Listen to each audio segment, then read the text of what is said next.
안녕하세요. 연세 류마내과 류마티스 내과 전문의 김대식. 저는 이지은입니다. 이번 영상의 주제는 류마티스 관절염에 걸리면 오래 살지 못하나요? 입니다. 좀 제목이 약간 네, 좀 네. 슬픈 내용인데 슬프지 않게 만들어 드려야겠죠.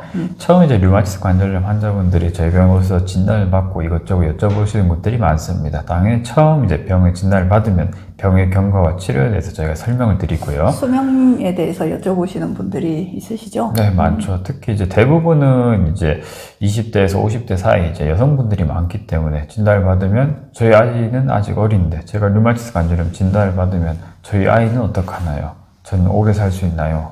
그렇게 눈물을 흘리면서 여쭤보신 분들이 안타깝게 여쭤보신 분들이 많은데 이제 그렇게 질문을 받으면 저는 안심을 시켜 드려야겠죠. 근데 분명 류마티스 관절염 있으시면 이런 일반인들과 비교해서 수명이 짧아지는 경우들이 있을 수 있습니다. 근데 그런 것들이 류마티스 관절염에 직접 관련된 자가면역 질환이나 합병증도 있을 그것보다는 사망률의 가장 큰 원인은 심혈관 합병증이 가장 큽니다.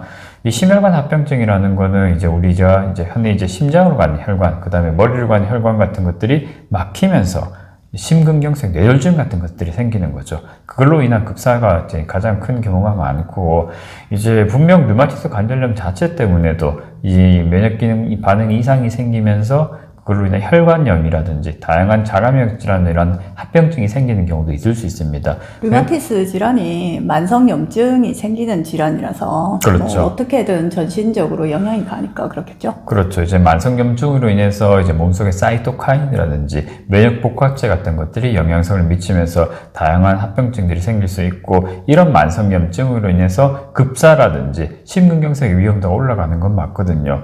그럼 이거를 막기 위해서는 어떻게 해야 되느냐? 일단 류마티스 관절염 자체 자가면역 질환으로 인한 합병증은 저희가 막을 수 있도록 노력을 해드려야 됩니다. 그런 것들은 적절하게 면역 반응을 조절하고 약을 잘 드시면 되는.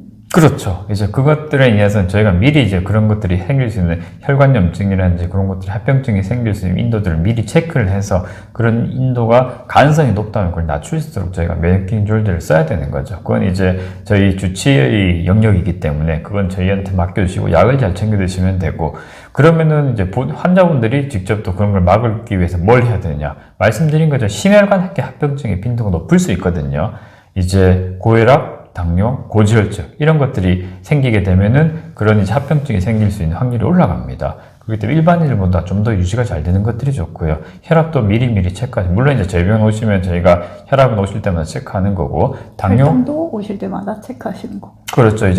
당 같은 경우에는 저희가 당화혈색소라는 색소를 체크하게 되는데, 이게 3개월간의 그 당뇨 조절 능력을 보여주는 거거든요. 그런 것들이 올라가면은 미리 6.5가 정상 6.5가 넘으면 당뇨인데, 보통 이게 5점대 후반이라든지 6점대 초반으로 가게 되면 당뇨 위험성이 있다. 저희가 말씀을 드리고 미리 음식을 조절하시라고 말씀을 드리죠. 드리죠. 말씀을 드리고, 또 콜레스테롤 같은 경우에는 혈액 검사로 간단히 체크가 되는 거죠. 저희가 할 때마다 기본적으로 하는 거기 때문에 거기서 많이 안 높으면 음식 조절하시는 거고, 일정 이상 높게 되면은 저밀도 콜레스테롤이라든지 중성지방이 올라가면 그 합병증이 올라갈 수 있기 때문에 저희도 그거 필요하면은 콜레스테롤약을 꼭 챙겨드리는 경우가 많습니다.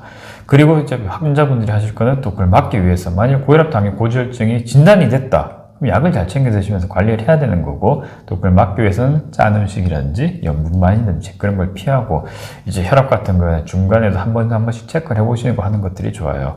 또 혈압을 재면은 병원 올 때마다 높은 경우들이 또 많이 있을 수 있죠. 그렇죠. 옆에 어수선하고 하면 네, 긴장하셔가지고 더 올라가고. 요즘은 그래서 저희가 가정혈압을 재시라고도 말씀드리고 하잖아요. 그렇죠. 요즘 가정혈압계 많으니까 아침에 일어나서 한 번씩, 식전에 한 번, 그 다음에 식후 한 번씩 재보시고, 거기서 높게 되면은 고혈압 위험도가 많이 큰 거거든요.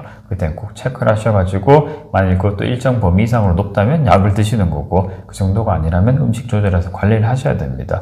류마티스 관절염이 있으신 분들이 관상동맥 질환의 위험도가 확실하게 올라가는 건 맞거든요. 관상동맥이라 하면 심장 혈관이죠. 그렇죠. 심장에 크게 세 혈관이 있는데 그걸 관상동맥이라고 해요. 이게 관처럼 생겼다고 관상동맥인데, 이것들이 막히게 되면은 협심증, 거기서 진행되면 심근경색이 오는 거고, 심근경색 많이 들어보셨죠? 이런 걸로 인한 급사의 위험성이 류마티스 관절염이 있으신 분들이 확실히 올라갑니다. 그렇기 때문에 이거는 미리 막을 수 있도록 예방을 하는 것들이 중요하죠. 말씀드린 고혈압, 당뇨, 고지혈증 관리하시고 만에 하나 담배를 태우신다면 흡연은 말씀드린 것처럼 류마티스 관절염, 만성염증에도 안 좋고 이런 관상동맥 질환도 굉장히 올리는 거기 때문에 흡연은 무조건 담배는 끊으시는 방향을 보시는 게 좋습니다. 말씀드린 뭐 줄이면 안 되냐, 한갑에서 반갑 줄여봤는데 아닙니다. 끊으셔야 돼요. 전자담배도 안 됩니다. 네. 일단 그렇게 조절하시는 거는 이제 말씀드린 것처럼 그 위험성을 없애게 되면은 이제 류마티스 관절염 있으신 분들도 일상인과 동일하게 이제 생활하실 수 있고 그런 이제 사망률이라든지 그런 것도 낮출 수가 있기 때문에 관리를 잘 하시면서 류마티스 관절 전문의와 꾸준히 이제 관리만 잘 하시면은 그런 위험도가 없을 것 같습니다. 저렇게 이렇게 설명을 드리면은 이제 안심을 하고 이제 가시는 거죠. 근데 요즘 또 이제 이래저래 뭐 감이라든지 단 과일 많이 드시고 오는 분들 굉장히 많죠. 아이, 갑자기 혈당 이야기. 주제에 벗어난. 네, 약간 벗어났네요. 요즘 뭐 감이라든지 포도 같은 거 과일은 몸에 좋은 거 아니냐 그렇게 많이 드시는 분들이 많은데 과일도 당 많이 올라가거든요. 역시 그것도 좀 주의하시는 것들이 좋겠습니다. 네, 이번 영상은 여기까지입니다.